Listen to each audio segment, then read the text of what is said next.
Nos últimos tempos, nós temos visto em escolas e redes de ensino o surgimento ou o fortalecimento das feiras de iniciação científica. Mas você sabe como a gente pode fazer para aliar ensino de história com iniciação científica na educação básica?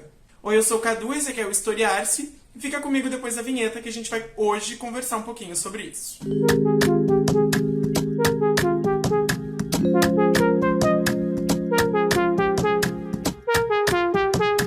Todos os vídeos do Historiar-se, a gente não pretende aqui trazer uma fórmula pronta de como trabalhar passo a passo a iniciação científica na escola. Na verdade, a gente vai falar aqui um pouquinho da minha prática como professor de História em Educação Básica e também a partir de algumas bibliografias que eu encontrei, que estarão todas linkadas aqui embaixo. Porque, afinal de contas, é um canal de divulgação científica e nós nos baseamos em evidências. Para começar a falar sobre isso, é importante pensar, iniciação científica para quê? Diferente do que um certo senso comum acredita, a iniciação científica na escola não é para achar os melhores alunos, que têm maior potencialidade para o trabalho com ciências e encaminhá-los para as melhores faculdades e instituições de pesquisa. Evidente que alguns alunos vão se destacar, mas não é este o objetivo final. O propósito é criar na cultura escolar e na vida daqueles estudantes um olhar atento à sociedade que circunda eles. Então é exercitar e propiciar as condições para que se desenvolva um olhar atento, crítico, sensível, que saiba olhar para os processos que estão nos rodeando e entender ou saber como buscar de onde que eles vêm, quais são os seus sentidos, o que eu acho sobre isso e o que eu posso fazer para mudar isso. Mas se a iniciação científica é tão potente para ser trabalhada em aula e nas escolas, por que a gente tem tanta dificuldade de fazer ela acontecer? Justamente porque, diferente da estrutura escolar, a iniciação científica ela não é necessariamente fechada em disciplinas e conteúdos que se encerram em 55 ou 45 minutos. Pelo contrário, ela se alinha com o interesse do professor orientador, ela se alinha com o interesse dos alunos que são orientandos, as diferentes abordagens, interesses, temáticas, formas de análise que eu posso realizar com esse objeto. E isso não se encaixa em uma habilidade da BNCC ou em um conteúdo que está previsto para acontecer ou em algo do livro didático. Então vejam, talvez o projeto de iniciação científica tenha tanta dificuldade de entrar porque ele é radicalmente diferente do projeto de escola que a gente está pensando. E aí, nesse sentido, ela também é importante para o aluno desenvolver a sua própria autoria e se ver como autor, se ver no domínio daquele conteúdo, daquele objeto de pesquisa, daquele resultado, daquela metodologia. E vejam, isso é radicalmente diferente do que acontece na maioria dos trabalhos escolares.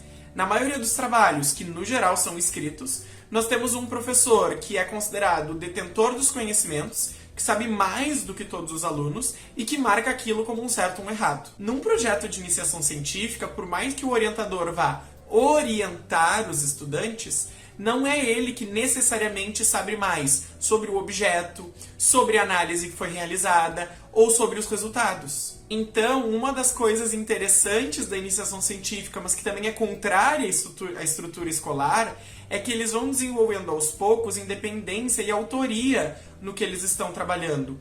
Diferente do que a gente faz na maioria das aulas de escola, em que o professor segue sendo aquele que determina o certo e o errado. Mas como que a gente pode fazer para juntar a iniciação científica com o ensino de história?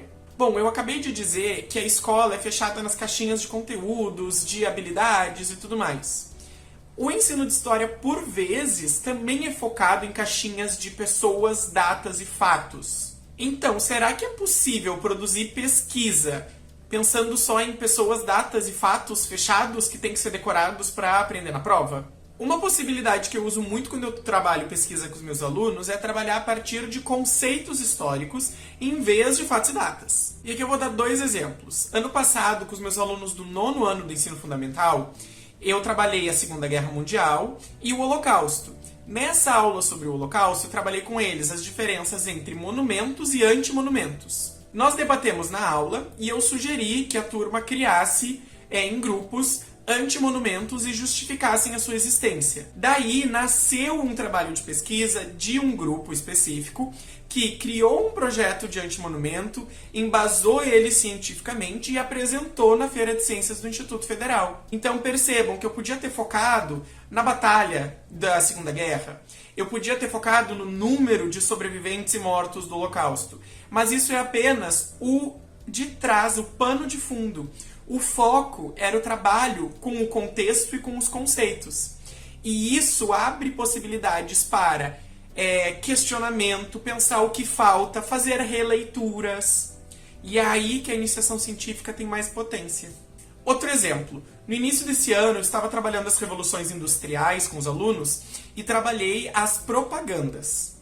Mas eu não apenas mostrei as propagandas, eu mostrei as propagandas e comecei a questionar como que as propagandas fazem a gente comprar esse produto, até porque era uma boa forma de revisar um pouco sobre o funcionamento do capitalismo. Nessa mesma aula, eu comecei a introduzir os conceitos de gênero, classe e raça. E aí, no final da sequência didática, eu pedi para que eles fizessem um trabalho escolhendo 2 propagandas e escolhendo desses 3 conceitos 2 para mobilizá-los na análise da propaganda. Um dos grupos, também do 9º ano em específico, começou a trabalhar com as representações de gênero e surgiu uma pesquisa com eles sobre as representações de gênero nos filmes da Disney. Eu orientei esse trabalho deles, que foi apresentado numa feira científica do município, depois numa feira científica internacional, porque eles começaram a falar sobre as diferentes formas de representação de gênero no filme da Pequena Sereia. E isso surgiu a partir de um questionamento, de um conceito na aula de história. Agora, imaginem, se eu tivesse focado nas pessoas que inventaram as máquinas das revoluções industriais, ou o nome dessas máquinas, será que teria tido espaço para o aluno se sentir autor, questionar, ver outras narrativas ou buscar formas de estudar aquele assunto que não sejam fechadas? E aí, na história em específico, uma coisa muito interessante, além dos conceitos, é o trabalho com as fontes históricas. Nós podemos ir inserindo fontes históricas ao longo de todos os anos que nós vamos trabalhando com os alunos e criar um questionamento às fontes. Será que isso diz respeito ao que a gente aprendeu ou será que diverge? Para que os alunos entendam que há leituras e releituras e novas leituras sobre o passado, que o passado não é uma coisa pronta e fechada. Por exemplo, se a escola fica num bairro operário, nós podemos pegar as fontes lá do século XVIII e XIX com depoimentos dos operários e nós podemos produzir fontes no presente sobre as memórias daquele bairro em relação ao trabalho deles de operários. E aí nós podemos comparar o trabalho dos operários na Revolução Industrial com os dos operários que moram no bairro em que a escola está localizada.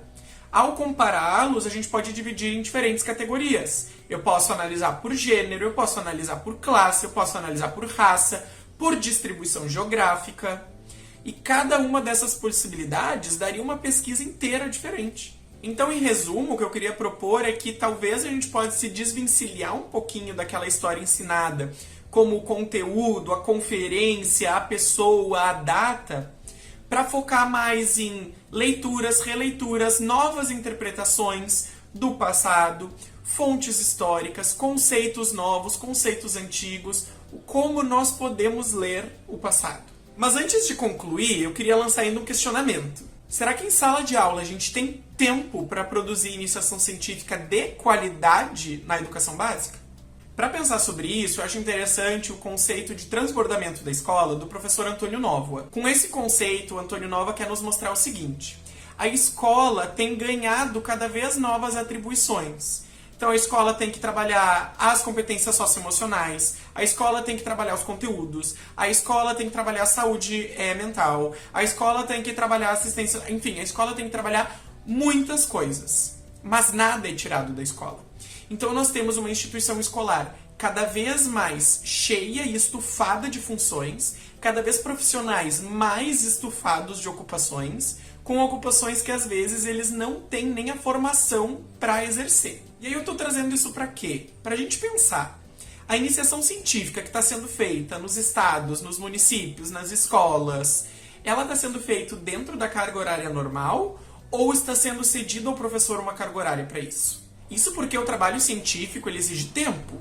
Seja tempo de estudo, seja tempo de orientação, seja tempo de revisão. É tempo. Então, é possível que o professor siga dando o mesmo número de aulas que ele dava antes de começar o processo de iniciação científica? Aí nós vamos ter um professor o quê? Sobrecarregado. E o professor que não tem essa carga horária para fazer isso, ele vai ter que cumprir essa carga horária onde? Em casa, tirando o tempo da família, tirando o tempo do lazer, tirando o tempo dos esportes, enfim, a velha história do professor se sacrificando pelaquilo que ele acredita na educação, porque não lhes dão possibilidades de trabalhar da forma adequada. Então eu acho importante terminar esse vídeo com um recorte de: a iniciação científica é importante? Com certeza, e eu realmente acredito que sim. Agora, para que ela seja feita, as redes e mantenedoras de ensino precisam ceder ao professor carga horária de trabalho, seja em sala, seja fora de sala, para que o professor estude, oriente, revise. É só assim que a gente pode criar um ambiente propício de iniciação científica que não enlouqueça a categoria de professores. Bom, pessoal, foi esse o vídeo. Espero que vocês tenham gostado. Se vocês concordam ou discordam, comentem aqui embaixo comigo. Dê um like nesse vídeo, compartilhem com os amigos, sigam aqui o Historiar se vocês ainda não seguem. Até o próximo vídeo e tchau, tchau!